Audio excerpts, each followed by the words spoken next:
आगामी मुंबई महानगरपालिका निवडणुकीच्या वेळेला गाफील राहू नका, अन्यथा ही निवडणूक मराठी माणसासाठी शेवटची निवडणूक असेल असा थेट इशारा राज ठाकरे यांनी दिलाय।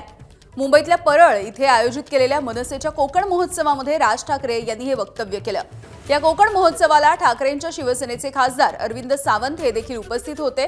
मुंबई हातातून गेली तर हे लोक थैमान घालतील असं देखील यावेळेला राज ठाकरेंनी म्हटलंय।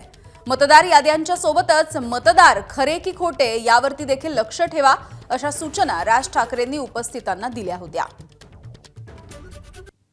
ही माणसासाठी म्हणून ही येणारी मुंबई महानगरपालिकेची निवडणूक ही शेवटची महानगरपालिकेची निवडणूक असेल।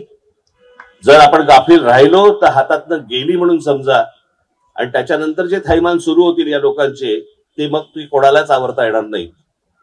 मला फक्त आपल्याला विनंती एवढीच करायची आहे, कुठेही गाफील राहू नका। रात्र वैरायची आहे, गाफील राहू नका। आजूबाजूला लक्ष ठेवा।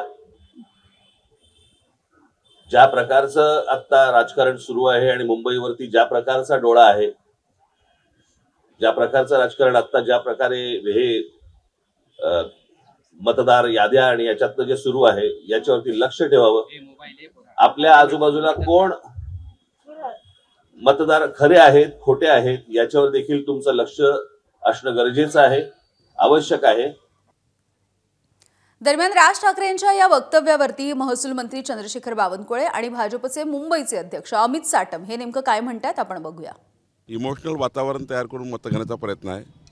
मला वाटतं कुठलीही निवडणूक शेवटची नसतं, प्रत्येक निवडणुकीचं वेगवेगळं महत्त्व असतं। या निवडणुकीचं महत्त्व काय मुंबईमध्ये, तर मुंबई महानगरपालिकेच्या निवडणुकीचं महत्त्व आहे मुंबई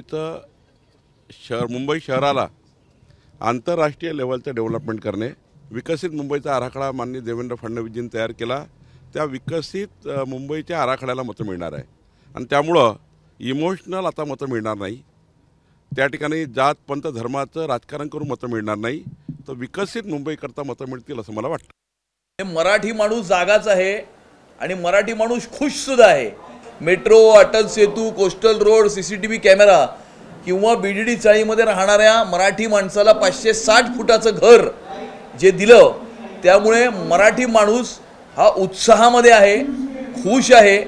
येणाऱ्या विकासाकडे, प्रगतीकडे आणि उन्नतीकडे फार मोठ्या आशेने हा मराठी माणूस हा बघतोय आणि त्यामुळे मराठी माणसांनी ज्यांना घरचा रस्ता दाखवला त्यांना कुठेतरी भीती वाटते आणि त्यामुळे अशा प्रकारची विधानं काही लोक करतायत। एबीपी माझा, उघडा डोळे बघा नीट।